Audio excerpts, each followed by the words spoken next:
Good morning, everybody. Hey, Bobby, how you doing? Doing great, Ed. How you doing?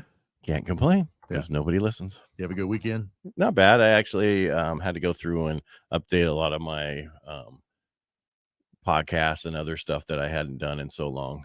What were you doing? You talk when I'm trying to get rid of this noise. I had an open house at that listing in Ripon, that one of Marjolie's. So how was that? We had a couple of visitors. It was a couple. Two. Yeah, a literal couple. Yeah, couple is up to two, right? And then few is three or more. Yeah, and I try not to count neighbors that come by. So still they could still buy it. True. Yeah, I mean, I always ask them, hey, do you know anyone looking to move the neighborhood? Because, especially when you meet the neighbor across the street, they kind of have an interest in who might be living there. Yeah, maybe so. My people want me to move because my front yard's messed up. Have they told you that? No. They understand. It's like, I'm not going to spend thousands and thousands of dollars during the summer to put stuff in and then let it die because it's so hot and it has no time to get the roots. I'm going to wait until, November. Or October, November, because it's much cooler, and then plus the people out there working are not going to be so sweaty. It won't cost me as much. Yeah. I was hoping for a recession so that I could give them much cheaper. Yeah, I know, right? When they're knocking on your door asking if you want work done. We need to do concrete. Concrete's just so expensive to get done these days. Yeah, I've heard that. Yeah, it's just in general. It's just for the longest time during the pandemic, everybody wanted it and it was so expensive, and people just wanted arm and leg. I mean, for what the guys who did our backyard for our pool, that contract, that's who I want for my front yard. And he's so busy with the pool stuff that and it's like, I want it to match perfectly because you guys did the best concrete job I've ever seen in my life. That's how good it was. Wow. Yeah. I'll have to come over and take a look at that. It wasn't mom and dad doing it. Yeah. In Colorado, we did our own. Gotcha. And it was an issue, right? Because it was us, and it wasn't bad for we doing the work, but I mean, I'd rather have somebody else do it. Like I said, I've never done concrete on my own. I've helped, and I was just more of the muscle. Right. Well, my wife did it. She went to Costa Rica and on one of those trips to go help a village, and they ended up doing concrete for the basketball court. No kid. Yeah. And she's like, this is how they do it. They make a mound of dirt, right? And then they put the concrete and mix it in the dirt, and not with the dirt, but use the dirt as the place to mix it. And then move it over. Yeah. Oh. Yeah. So she helped them do that. Nice. I'm like, I wonder what it looked like afterwards. No pictures? Not that I saw. No The Wi-Fi was at the school, so they have to go over to the school, and it was so hot and humid. She goes, Ed, you'd be miserable. I go, I know. That's why I didn't go with you and Blake. Oh, how long ago was that? That was a few years ago. Oh, okay. Yeah. Not recently. Recently, she was hiking in Colorado. And the only reason she went hiking with her friend of hers, that way she could talk to somebody as she was walking. Because when she hikes with me, she's so far behind me. Yeah. She has to talk to other people. You don't wait for your wife?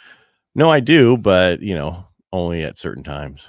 Gotcha. I have to stop, and then because you can only walk so slow when she's a foot shorter than me. Yeah. What are you gonna do? I was gonna say wait. You can, and then you start walking again, and then you walk faster. Yeah. It's like when we were in the Navy and you had a march. All the tall guys were in the back, and we're like, this is horrible. All you short guys up front, not you, but I'm just saying the short guys up front, we're like, this is great. Yeah. A little delay today, huh? Well, speaking of the military, okay. I wanted to talk again about assumable VA loans. Okay.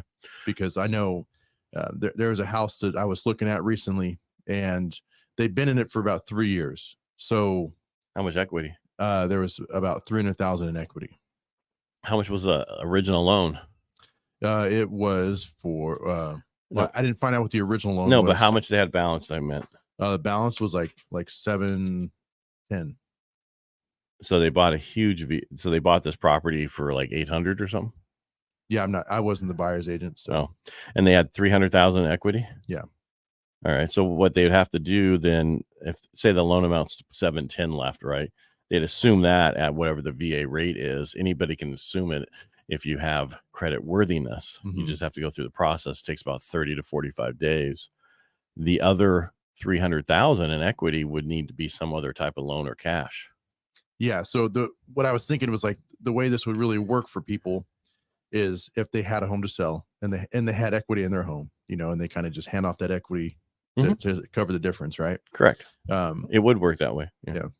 But then as of right now, though, the veteran would lose that part of the eligibility. Yeah. See, that's the bummer. That was the caveat that I said, well, the interest rate on this, VA loan is incredible. Right. They're still going to have to make up the difference. And now the veteran that's selling the home wouldn't be able to use it for the next purchase. So no, they would be able to use, and at 700,000, they probably used up their full eligibility.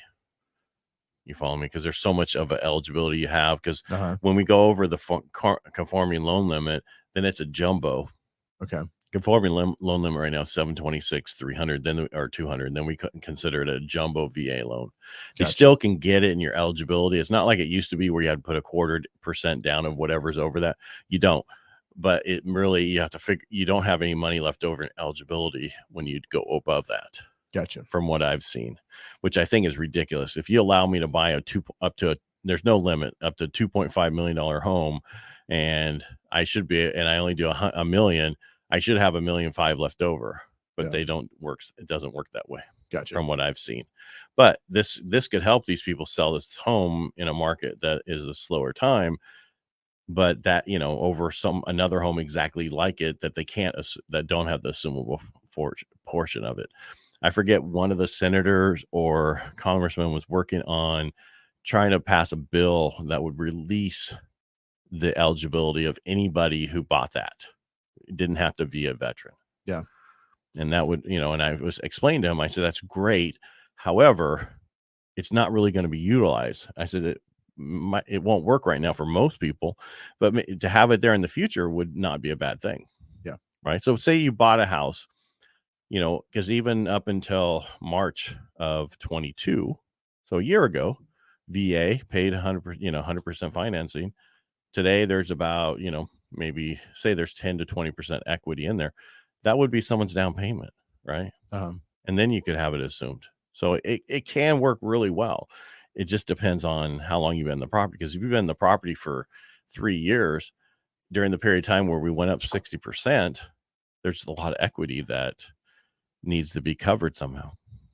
So follow what I mean by that? Yeah. So ideally it would be in a normal market, right, where we have just an average appreciation. Correct. Like right now, we got average appreciation over the last year. We don't, which would work.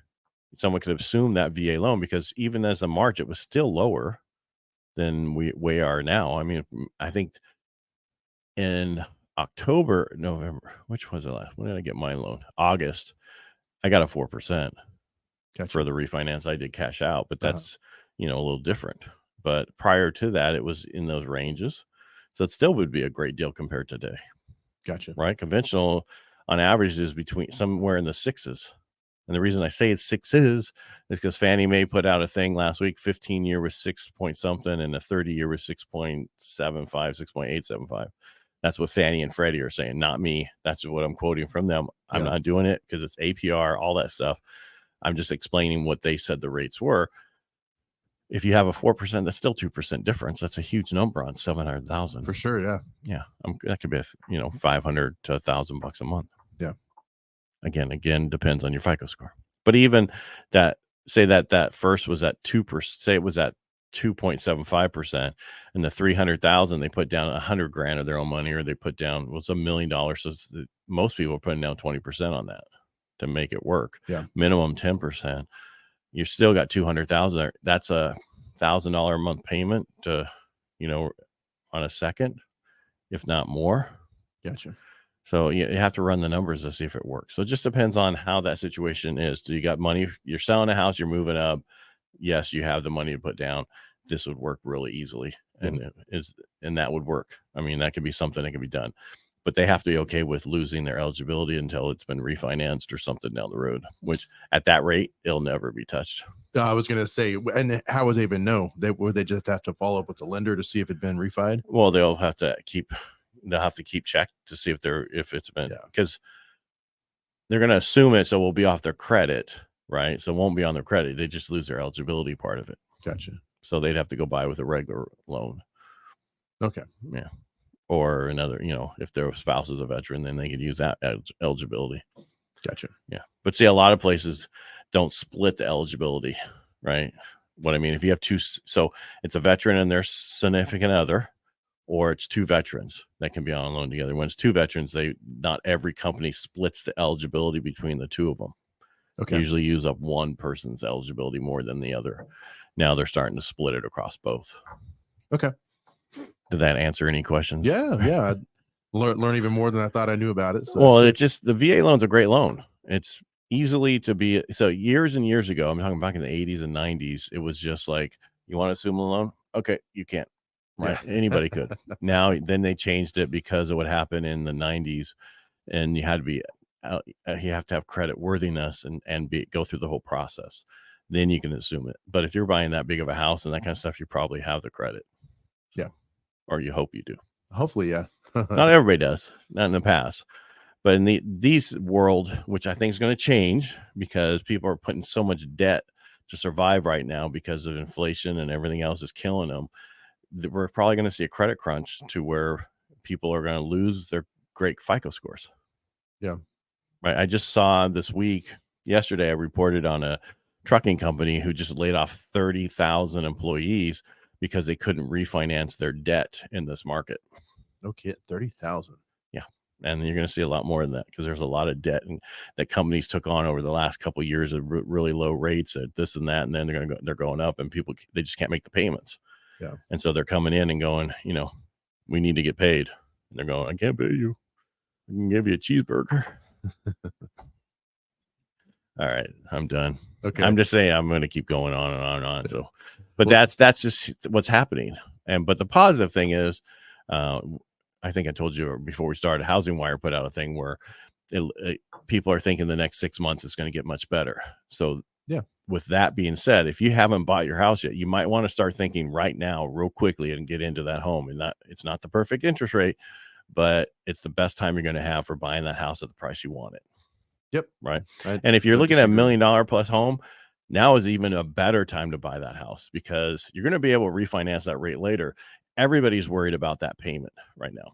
But if you can make it for a year and a half, and just understand that's what's going to be, and you can qualify, get that house now because it's going to get so much more expensive in the next year. You want to, so minimum, they're thinking the rest of this year, we're going to go up. So we went up 4.8% at the beginning of this year.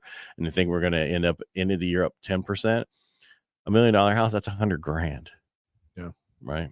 And so you could just made $100,000. Yes, you had to pay whatever that number is a month, but you were going to pay it anyway. In that if you're buying that home, you probably need that tax write-off anyway.